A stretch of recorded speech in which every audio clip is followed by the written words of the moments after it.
মৰমৰ ছাত্ৰ ছাত্ৰীসকল, আজি নতুন অধ্যায় 11 মানুহৰ চকু আৰু বাৰেবৰণীয়া পৃথিৱী।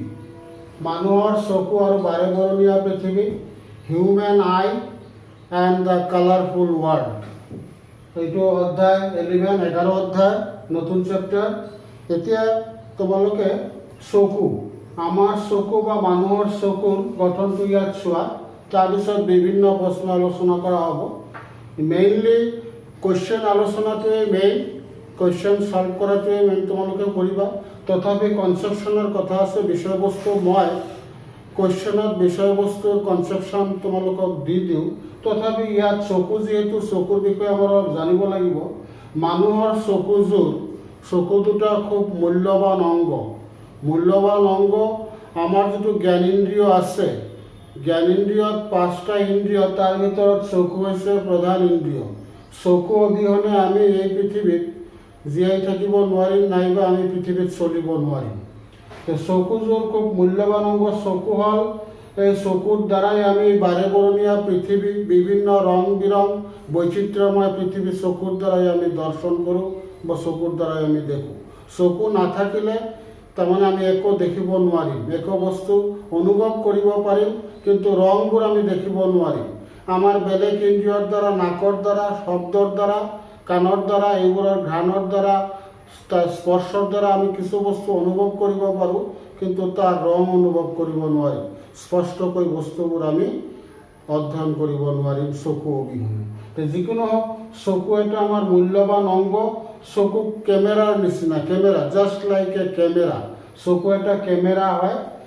এতিয়া চকুৰ বিভিন্ন অংশবোৰ কি আছে? চকুৰ প্ৰধান অংশ হৈছে লেন্স এটা আছে, স্ফটিকমণ্ডিত লেন্স বুলি কোৱা হয় এইটো। চকু এটা ঘূৰণীয়া গোলকৰ নিচিনা, গোলক, ইয়াক অক্ষী গোলক বুলি কোৱা হয়। একেবাৰে প্ৰায় ঘূৰণীয়া, তাৰ সন্মুখ ভাগটো অলপ উফন্দি উঠা, ফুলি উঠা। এই ঘূৰণীয়া চকুৰ যিটো ব্যাস, চকুৰ ব্যাসটো হয় মোটামুটিভাৱে 2.3 সেণ্টিমিটাৰ। ইয়াৰ ব্যাসটো ব্যাসটো বুজায় 2.3 সেণ্টিমিটাৰ। ইয়াৰ মেইন বস্তু হৈছে লেন্স, আৰু তাৰ পিছফালে স্নায়ুকোষেৰে গঠিত এখন পৰ্দা, তাক অক্ষিপট বা ৰেটিনা বুলি কোৱা হয়। এইবোৰ চকুৰ মেইন বস্তু। তাৰপিছত সন্মুখত কি আছে? চকুৰ মণি আৰু কৰ্ণিয়া যিটো আছে, কৰ্ণিয়া মানে চকুৰ মণিৰ ওপৰৰ কলা ছাল এখন থাকে, কৰ্ণিয়া বুলি কোৱা হয়। আৰু এই কৰ্ণিয়াৰ ছিদ্ৰৰ দি পোহৰ সোমাই যায় লেন্সত। কৰ্ণিয়াৰ পিছৰ অংশটো হৈছে ইৰিছ বা আইৰিছ। ইয়াৰ মাজৰ অংশটো হৈছে নেত্ৰমেট। আৰু এটা বস্তু আছে কি, নেত্ৰক বুলি কোৱা হয়, এইখিনি নেত্ৰক বুলি কোৱা হয়। আৰু পিছফালে আছে নেত্ৰ স্নায়ু, অপটিকেল নাৰ্ভ। এই গোটেইখিনি হৈছে চকু। তাৰপিছত আৰু এটা বস্তু আছে চিলিয়াৰী পেশী। চিলিয়াৰী পেশীৰ দ্বাৰা আমি চকুৰ যিটো লেন্স আছে, লেন্স সৰু ডাঙৰ কৰিব পাৰোঁ এই পেশীৰ দ্বাৰা। খুব মূল্যৱান পেশী এইটো, চিলিয়াৰী পেশী।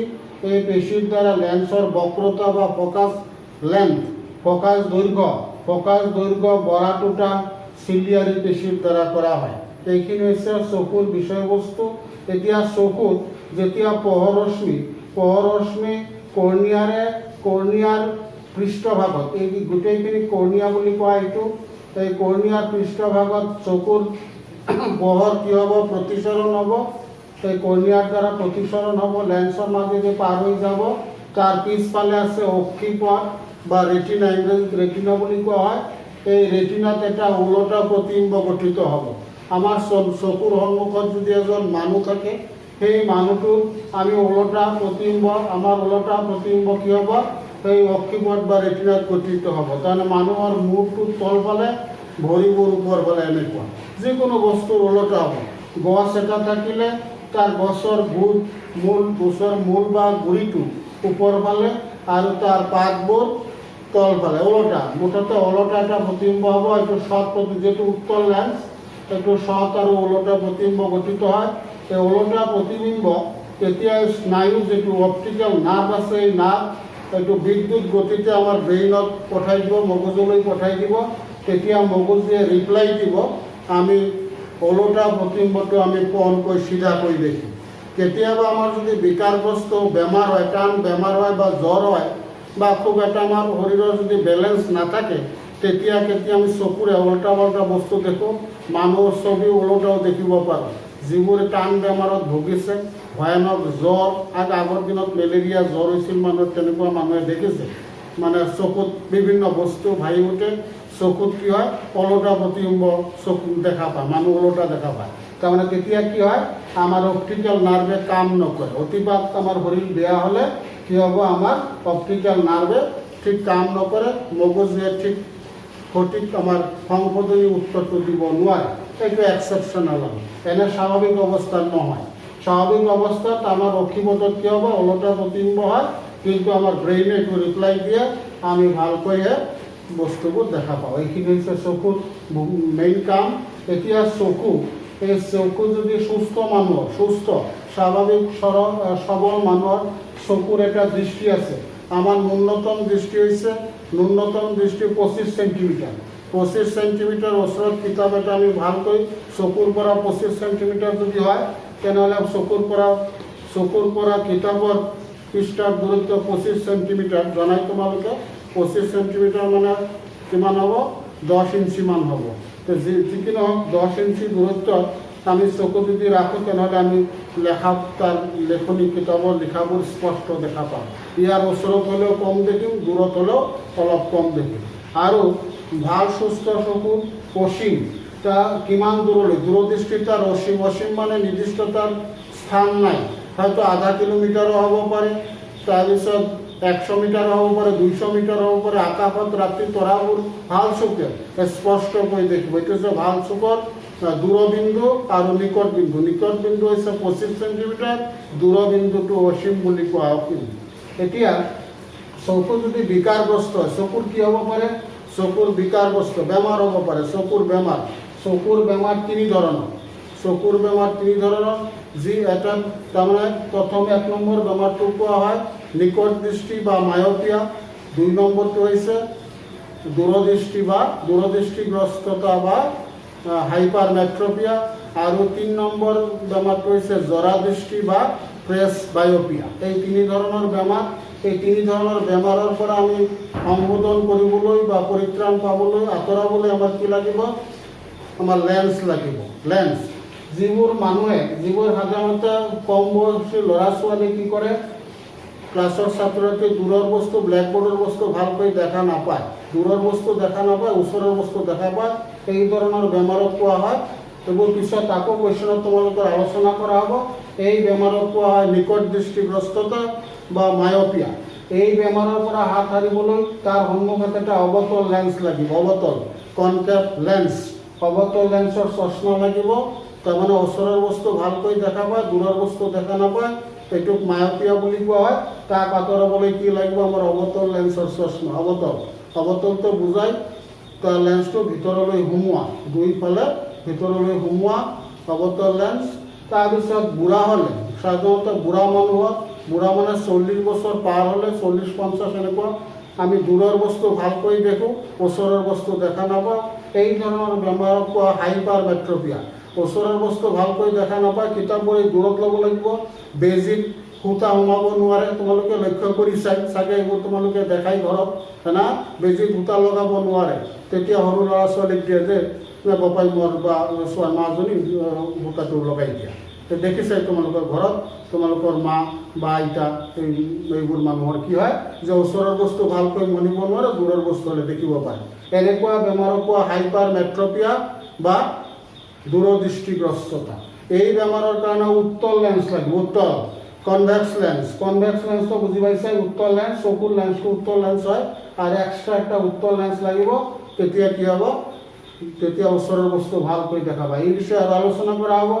আৰু অলপ বেছি মানুহ হ'লে কি হয়, তাৰ দূৰতো ভালকৈ দেখা নাপায়, ওচৰতো ভালকৈ দেখা নাপায়, দুটা সমস্যা। এই ধৰণৰ বেমাৰক কোৱা হয় জৰা দৃষ্টি বা প্ৰেছ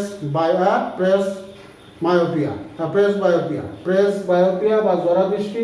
তাৰ কাৰণে বাইফোকেল লেন্স লাগিব, তাৰমানে দুটা লেন্স, অৱতল আৰু উত্তল দুটা লাগিব। তাৰ আধা অংশ ওপৰৰ অংশ তোমালোকে চাবা, মোৰ যিটো চশমা আছে এইটো বাইফোকেল লেন্স বুলি কোৱা হয়। ওপৰতটো হৈছে অৱতল লেন্স, তলতটো হৈছে উত্তল লেন্স এই ধৰণৰ কথা। আৰু এইটো দুই ধৰণৰ লেন্স লাগে, বাইফোকেল লেন্স বুলি কোৱা হয়।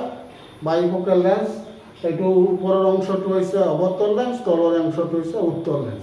মানে অৱতল লেন্স দূৰৰ কাৰণে আৰু উত্তল লেন্স ওচৰৰ কাৰণে ব্যৱহাৰ কৰা হয়। এই তিনি ধৰণৰ বেমাৰ।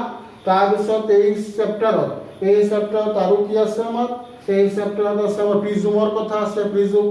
প্ৰিজমৰ দ্বাৰা আমি বগা পোহৰক কি কৰোঁ, সূৰ্যৰ পোহৰক কি কৰিব পাৰোঁ, 7টা ৰঙত ভাগ কৰিব পাৰোঁ। 7টা ৰং তোমালোকে পাবা, এইটো আলোচনা কৰা হ'ব ভিজিঅৰ। তাৰপিছত আমাৰ কি আছে? তাৰপিছত আহিব আমাৰ আকাশৰ ৰং। তাৰপিছত তৰাবোৰ, দূৰৰ তৰাবোৰ তীৰ বিৰাই থাকে কিয়? তাৰপিছত ৰাতিপুৱা সূৰ্যটো আমি ৰঙা দেখোঁ, আবেলি ৰঙা দেখোঁ কিয়? এইবোৰৰ পোহৰৰ বিচ্ছুৰণ, এইবোৰৰ বিষয়ে আলোচনা কৰা হ'ব। তাৰপিছত আৰু মই বিশেষ নাই। এই চেপ্টাৰটোত আমাৰ 11 চেপ্টাৰটোত হাফ ইয়াৰলিৰ কাৰণে নম্বৰ আছে 8 নম্বৰ, আৰু আমাৰ ফাইনেলত HSLC ফাইনেলৰ কাৰণে নম্বৰ আছে 5 নম্বৰ। গতিকে তোমালোকে এইবোৰ পঢ়িব লাগিব। এতিয়া আৰু কি আছে? আৰু একো নাই। তাৰপিছত থাকিব পাৰে প্ৰিজম হ'ল, প্ৰিজমৰ দ্বাৰা আমি 7 ৰঙৰ পট্টি দেখা পাওঁ। তাৰপিছত আকাশত ৰামধেনু, তাৰপিছত তৰাৰ বায়ুমণ্ডলীয় প্ৰতিসৰণ কোৱা হয়, যিটো এটমস্ফেৰিক ৰিফ্ৰেকশ্যন, তৰাৰ তীৰ বিৰণী। তাৰপিছত সূৰ্যৰ অগ্ৰিম সূৰ্য উদয়, পলম সূৰ্য অস্ত, টিণ্ডেল পৰিঘটনা, টিণ্ডেল ইফেক্ট, এটা আছে পোহৰৰ বিক্ষেপণ। আকাশৰ ৰং নীলা কিয় দেখোঁ, এইবোৰ প্ৰশ্ন হয় আৰু তাৰমানে এইবোৰ প্ৰশ্ন। তাৰপিছত আছে কি? সূৰ্য উদয় আৰু সূৰ্য অস্তৰ সময়ত সূৰ্যৰ ৰং ৰঙা কিয় দেখোঁ, এইবোৰে। আৰু বিশেষ একো নাই। এইখিনি কৰিলে তোমালোকে অনায়াসে 5 নম্বৰ পাবা। এতিয়া আমি আহোঁ কিছুমান কিতাপৰে কিছুমান কুৱেশ্যন তোমালোকে চাবা, কিতাপতে আছে। এইবোৰ অলপ আলোচনা কৰোঁ। কিতাপত থুলমূল এই চেপ্টাৰৰ এইখিনি আলোচনা। ইয়াত তোমালোকে কিতাপত কিছুমান কথা প্ৰশ্নাৱলী চোৱা ইয়াত আছে। তেনেহ'লে চকু সম্বন্ধে তোমালোকে কনচেপশ্যন মোটামুটি ক্লিয়াৰ কৰি ল'বা যে চকুৰ বিকাৰ 3টা, চকুৰ বিকাৰ বা চকুৰ বেমাৰ 3টা, হয়না? এইটো প্ৰতিসৰণ, চকুৰ প্ৰতিসৰণ বিকাৰ বুলি কোৱা হয়। চকুৰ প্ৰতিসৰণ বিকাৰ 3টা কোৱাই হয়। এটা হৈছে মায়োপিয়া, হাইপাৰমেট্ৰপিয়া, আৰু এটা হৈছে প্ৰেছ বায়োপিয়া বা জৰা দৃষ্টি। কেনেকৈ হাত সাৰিব পাৰোঁ আৰু এইবোৰৰ কাৰণ কি, কিয় হয়? যেনেকুৱা মায়োপিয়া, নিকট দৃষ্টি কিয় হয়? নিকট দৃষ্টিৰ লক্ষণ কি? নিকট দৃষ্টিৰ লক্ষণ বা কাৰণ কি? নিকট দৃষ্টি হ'লে চকু অক্ষিগোলকটো ডাঙৰ যদি হৈ যায়, দীঘলীয়া হৈ যায়। এই অক্ষিগোলকটো যদি দীঘলীয়া হৈ যায় বা লেন্সখন বাঢ়ি যায়, লেন্সখনৰ বক্ৰতা বেছি হয়, অক্ষিগোলকটো যদি ডাঙৰ হয়, ডাঙৰ মানে এনেকুৱা দীঘলীয়া হয়, এইফালে যদি দীঘল বেছি হয় আৰু লেন্সৰ বক্ৰতা যদি বেছি হয়, তেনেহ'লে ই ওচৰৰ বস্তু ভালকৈ দেখিব, দূৰৰ বস্তু দেখিব নোৱাৰিব। তাক কি কোৱা হয়? মায়োপিয়া বা নিকট দৃষ্টিগ্ৰস্ততা বুলি কোৱা হয়। এইটো কাৰণত হয়। এইবোৰ আলোচনা কৰা হ'ব।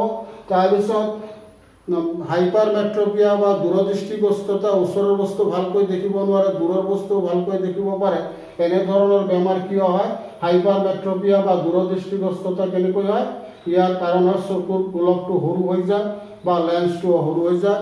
লেন্সটো যদি সৰু হৈ যায়, লেন্সৰ বক্ৰতা যদি কমি যায়, ফ'কেল লেন্থ যদি কমি যায়, তেনেহ'লে দূৰৰ বস্তু ভালকৈ দেখা নাপাব। তেনেহ'লে এইবোৰৰ আলোচনা কৰা হ'ব। যি কি নহওক, এইটো থুলমূল চকু বিষয়ে বা এই চেপ্টাৰৰ বিষয়ে আলোচনা কৰিলোঁ। এতিয়া তোমালোকে কুৱেশ্যনত আহা। এই কুৱেশ্যনবোৰ কোৱা হৈছে। 1 নম্বৰ কুৱেশ্যন হৈছে চকুৰ উপযোজন ক্ষমতা কি বা কাক বোলে? 1 নম্বৰ কুৱেশ্যন চোৱা। কুৱেশ্যন নম্বৰ 1, চকুৰ উপযোজন ক্ষমতা কি বা কাক বোলে? এইটো 1 নম্বৰীয়া কুৱেশ্যন হয়। চকুৰ লেন্সৰ ফকাছ দৈৰ্ঘ্যৰ পৰিৱৰ্তন কৰিব পৰা সামৰ্থ্য উপযোজন ক্ষমতা বোলে। কি? চকুৰ লেন্সৰ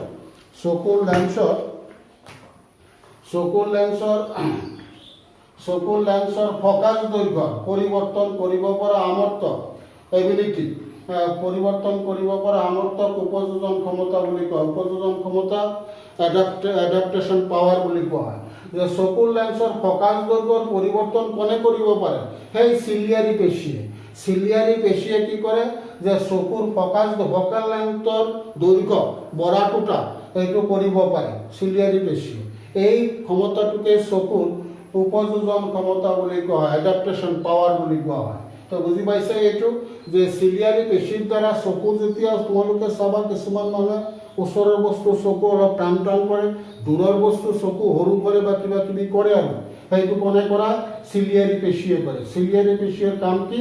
যে ইয়াৰ যে লেন্সৰ ফকেল লেন্থ আছে, ফকাল দৈৰ্ঘ্য এফ স্মল এফ, এইটো সৰু ডাঙৰ কৰা, যাৰ ফলত এই সৰু ডাঙৰ কৰা ক্ষমতাটোকে কোৱা হয় উপযোজন ক্ষমতা। কনচেপশ্যনটো ক্লিয়াৰ হ'ল?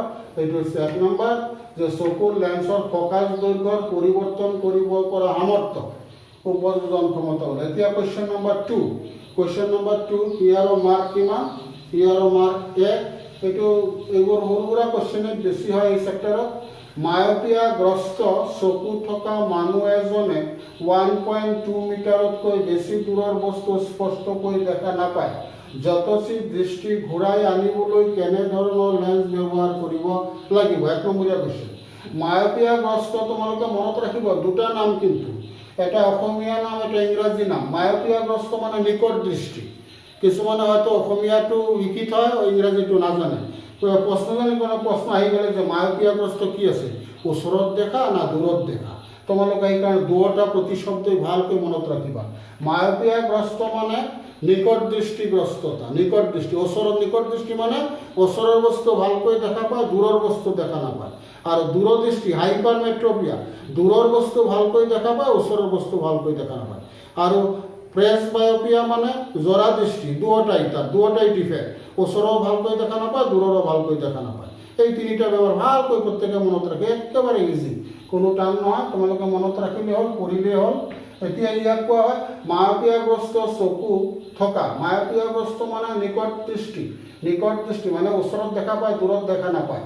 মায়োপিয়াগ্ৰস্ত চকু থকা মানুহ এজনে 1.2 মিটাৰ মানে 1 মিটাৰ 1.2 1.2 মিটাৰতকৈ 1.2 মিটাৰটো বুজি পাইছাই, 1 মিটাৰ আৰু 0.2 মানে ইয়াৰ 10/1 হয় না, 0.2 তাৰমানে 20 চেণ্টিমিটাৰ, 1 মিটাৰ আৰু 20 চেণ্টিমিটাৰ। 1.2 মিটাৰতকৈ বেছি দূৰৰ বস্তু স্পষ্টকৈ দেখা নাপায়।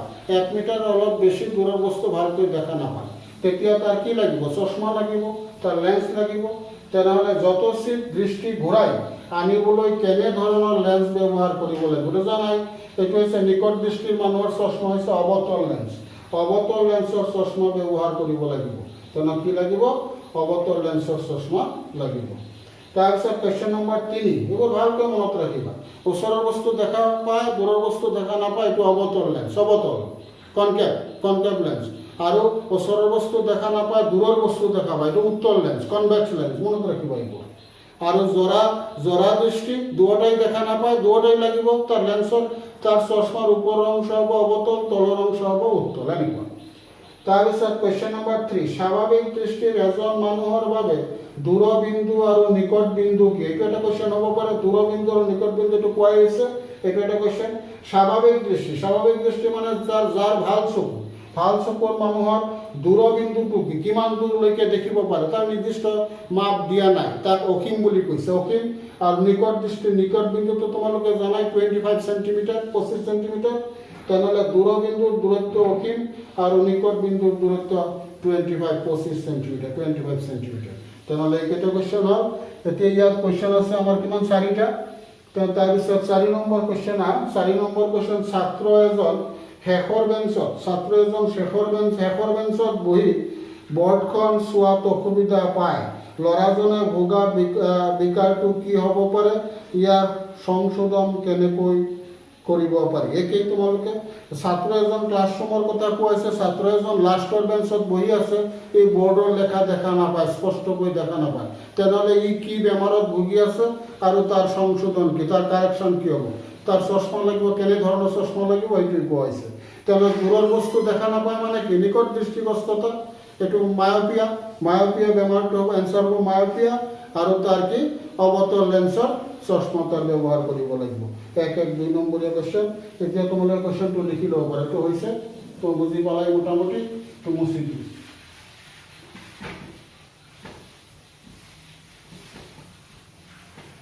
এইবোৰ তোমালোকে ভালকৈ পঢ়িবা, পঢ়িলেই হয়, যিয়ে পঢ়িব সিয়ে পাৰিব।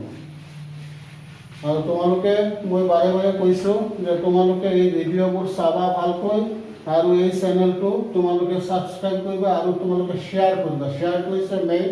তোমালোকৰ বন্ধুবৰ্গ যিমান দূৰ আছে দূৰ দূৰণিলৈ তোমালোকৰ আত্মীয় পৰিজনলৈ এই তোমালোকে শ্বেয়াৰ কৰিবা। তাৰমানে মোৰ এই চেনেলটো শ্বেয়াৰ কৰিবা, চাবা, সকলোৱে উপকৃত হ'ব। এতিয়া কুৱেশ্যন নম্বৰ 4, কুৱেশ্যনটো লিখি লোৱা। ছাত্ৰ এজন শেষৰ বেঞ্চত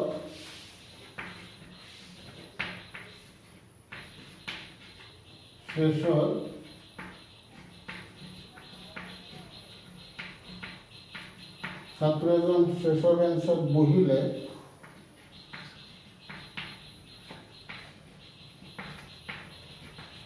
বৰ্ডখন চোৱা। কিতাপত আছে কুৱেশ্যনবোৰ, তোমালোকে লিখি ল'বা। চোৱাত অসুবিধা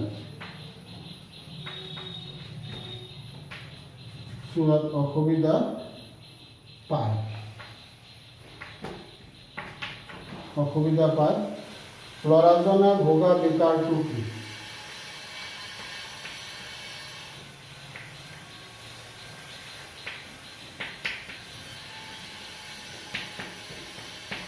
ভোগা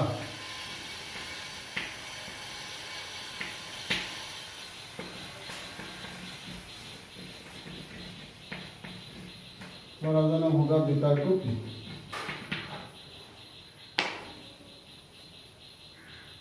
কি হ'ব পাৰে বা কি? ইয়াৰ সংশোধন কেনেকৈ কৰিব পাৰি?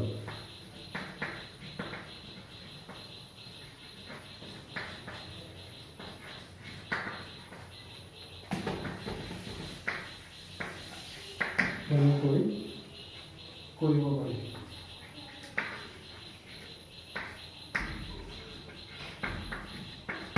এইটো 2 নম্বৰীয়া কুৱেশ্যন, 1 + 1 2। তেনে ছাত্ৰজন ভোগা বেমাৰটোৰ নাম কি? ছাত্ৰজন শেষৰ বেঞ্চত বহিলে বৰ্ডখন চোৱাত অসুবিধা পায়। ল'ৰাজনে ভোগা বেমাৰটোৰ নাম কি? এতিয়া আকৌ ল'ৰাজনে ভোগা বেমাৰটোৰ নাম বা বিকাৰটো হ'ল মায়'পিয়া বা নিকট দৃষ্টিগ্ৰস্ততা।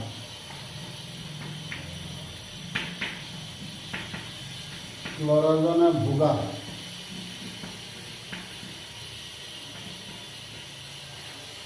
বিকাৰ বেমাৰ একে কথা। ল'ৰাজনে ভোগা বিকাৰটোৰ নাম নিকট দৃষ্টিগ্ৰস্ততা বা ইংৰাজীটো মনত ৰাখিবা তোমালোকে, মায়'পিয়া।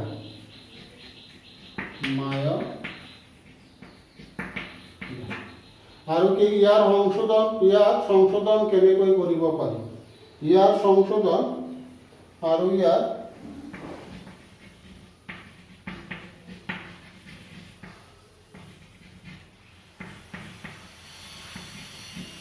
ইয়াৰ সংশোধন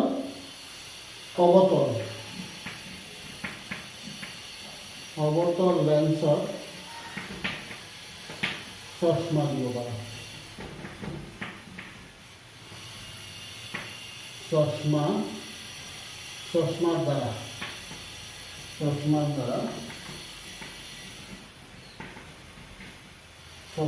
ইয়াৰ সংশোধন অৱতল লেন্সত চশমাৰ দ্বাৰা কৰিব পাৰি।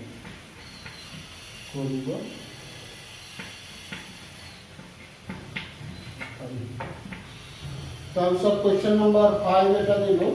5টো কি? এইটো বনাই দিয়া হৈছে। ইয়াত দৃষ্টিৰ প্ৰতিসৰণমূলক বিকাৰ কেইবিধ আৰু কি কি? প্ৰতিবিধৰ সংজ্ঞা দিয়া আৰু এই বিকাৰসমূহ কিদৰে সংশোধন বা প্ৰতিকাৰ কৰিব পাৰি। এইটো এটা ব্ৰড আকাৰে দিয়া হৈছে। এইটো তোমালোকে জানিলে ইয়াৰ পৰা সৰু সুৰা যি ধৰণৰ কুৱেশ্যন হয় তোমালোকে উত্তৰ কৰিব পাৰে। একেলগে দিয়া হৈছে, এইটো বনাই দিয়া হৈছে আৰু এইটো ইম্পৰ্টেণ্ট হয়। তাৰমানে এনেকুৱা দীঘলীয়া কুৱেশ্যন নাহে, তাৰ ভিতৰৰ পৰা পাৰ্ট আহিব। গতিকে তোমালোকে এই কুৱেশ্যনটো, দীঘলীয়া কুৱেশ্যনটো জানি থোৱা তোমালোকৰ কামত আহিব।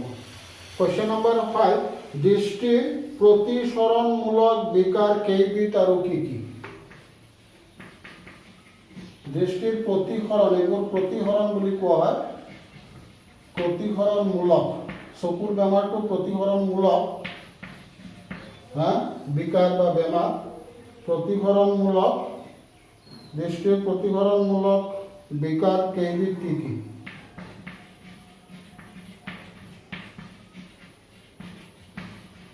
কেইবিধ আৰু কি কি?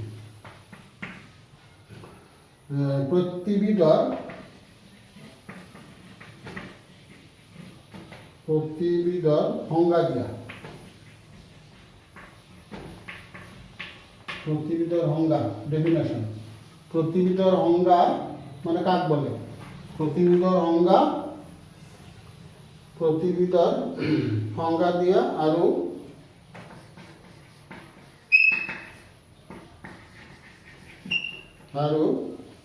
এই বিকাৰসমূহ কিদৰে?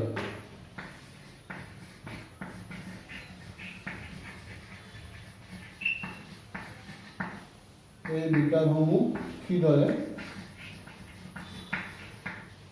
বিকাৰসমূহ কিদৰে সংশোধন কৰিব, সংশোধন বা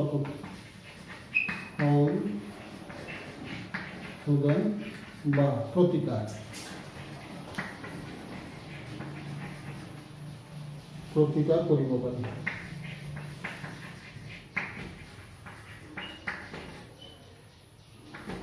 তোমালোকে চাবা, এইটো হয়তো 3 নম্বৰ দিলোঁ, বেছি নম্বৰ হ'ব পাৰে। কাৰণ এনেকুৱা দীঘলীয়া কুৱেশ্যন প্ৰায় নহয়, এইটো জানিলে তোমালোকে ইয়াৰ ভিতৰৰ পৰা সৰু সুৰা কুৱেশ্যন উত্তৰ দিব। এতিয়া কিছুমান কুৱেশ্যন যেনেকুৱা চকুৰ বিকাৰ বেমাৰ বা প্ৰতিসৰণমূলক ব্যাধি, বিকাৰ বেমাৰ, শব্দবোৰ চাবা, বিভিন্ন শব্দ ব্যৱহাৰ কৰা হয়। এতিয়া প্ৰতিকাৰ একটা শব্দ, সংশোধন একটা শব্দ। কেতিয়াবা এই বেমাৰ কেনেকৈ আঁতৰাব পাৰি, আঁতৰোৱা, প্ৰতিকাৰ, সংশোধন একেই কথা। বুজি পাইছা যে এই বিকাৰ বা এই বেমাৰসমূহ কেনেকৈ আঁতৰাব পাৰি, একেই কথা। প্ৰতিকাৰ কৰা, আঁতৰোৱা, সংশোধন কৰা একেই কথা। এইবোৰ শব্দৰ অৰ্থ বুজিবা। সেইবুলি এনেকৈ বেলেগ শব্দ এটা দি দিলে তোমালোকে এইটোতো শুনা নাই বা এইটোতো পঢ়া নাই, তেনেকুৱা নাভাবে। গতিকে কি কি শব্দ হ'ব পাৰে মনত ৰাখিবা। প্ৰতিকাৰো হয়, সংশোধনো হয়, বা বেমাৰটো কেনেকৈ আঁতৰাব পাৰি, আঁতৰোৱা হয়। যিকোনো হওক, এইবোৰ হ'ল এতিয়া এনচাৰ। প্ৰথমটো পাৰ্ট হৈছে দৃষ্টিৰ প্ৰতিসৰণমূলক বা চকুৰ বিকাৰ 3 বিধ। দৃষ্টিৰ প্ৰতিসৰণমূলক বিকাৰ, এইটো দৃষ্টিৰ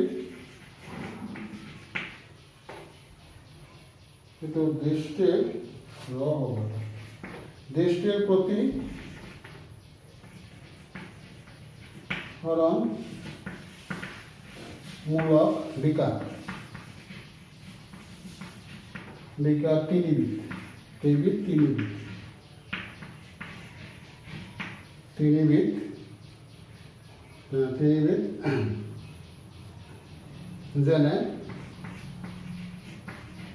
যেনে মায়োপিয়া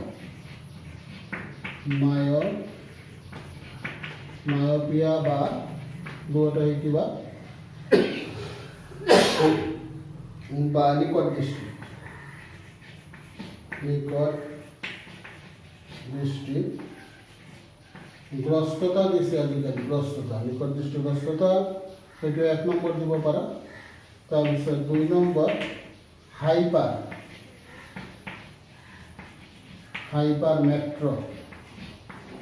মেট্ৰপিয়া, নামবোৰ চাবা। হাইপাৰ মেট্ৰপিয়া বা দূৰদৃষ্টিগ্ৰস্ততা। তাৰপিছত 3 নম্বৰ ওপৰত লিখি দিছোঁ,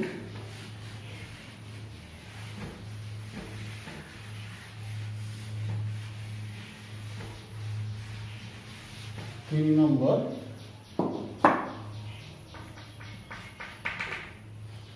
হৈছে প্ৰেছবায়োপিয়া। 3 নম্বৰ প্ৰেছবায়োপিয়া।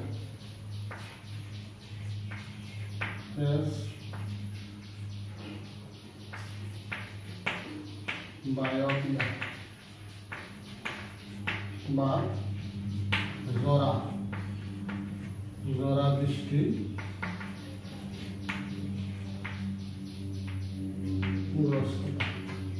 জরা দৃষ্টিগ্রস্ততা বা জরা দৃষ্টি গ্রস্ততা নয়, জরা দৃষ্টি বা জরা দৃষ্টি। যেতিয়া এইগুলোর প্রত্যেকের ডেফিনেশন লাগে। মায়োপিয়া 1 নম্বর,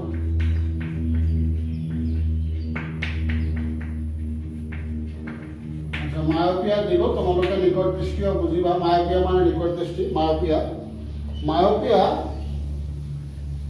ইয়াত মায়োপিয়া হল মায়োপিয়া থকা ব্যক্তিয়ে ওচৰৰ বস্তু ভালকৈ দেখে কিন্তু দূৰৰ বস্তু স্পষ্টকৈ দেখা নাপায়। এইটো এনেকৈ লিখিলে হ'ব। মায়োপিয়া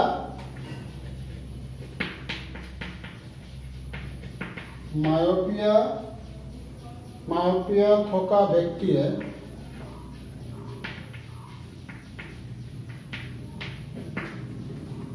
মায়োপিয়া থকা ব্যক্তিয়ে মায়োপিয়া থকা ব্যক্তিয়ে কি কয়, ওচৰৰ বস্তু ভালকৈ দেখে ভালকৈ দেখে কিন্তু দূৰৰ বস্তু স্পষ্টকৈ দিলে হ'ল। দূৰৰ বস্তু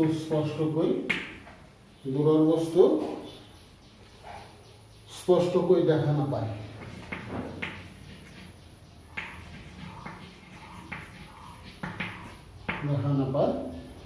দূৰৰ বস্তুবোৰৰ প্ৰতিবিম্ব অক্ষিপত ৰেটিনাত গঠন নকৰি কিছু সন্মুখত গঠন কৰে। কাৰণটো হৈছে দূৰৰ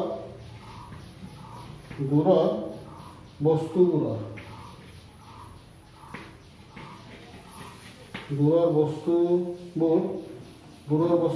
প্ৰতিবিম্ব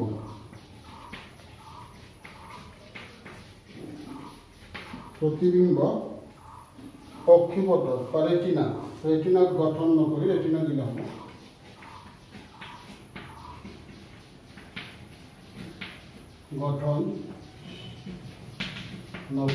ৰেটিনাত গঠন নকৰি কিছু সন্মুখত গঠন কৰে।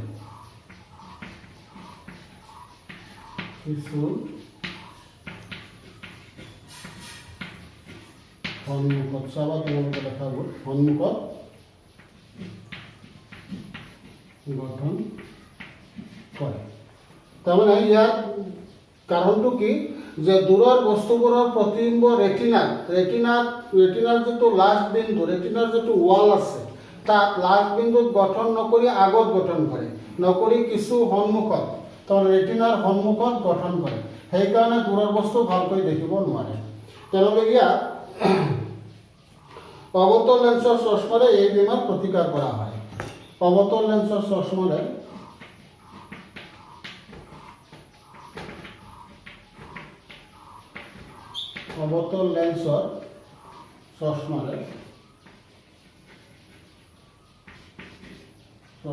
ইয়াত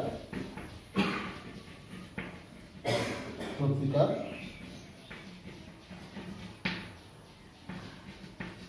কৰা হয়। তাৰপিছত আহিব আমাৰ হাইপাৰমেট্ৰপিয়া। তাৰপিছত আহিব জৰা দৃষ্টি। তেনেহ'লে তোমালোকে ইমানতে জানি থোৱা, পিছত পৰৱৰ্তী পাৰ্টখিনি আমি পিছত আলোচনা কৰিম। আজিলৈ ইমানতে সমাপ্ত কৰিলোঁ। ধন্যবাদ।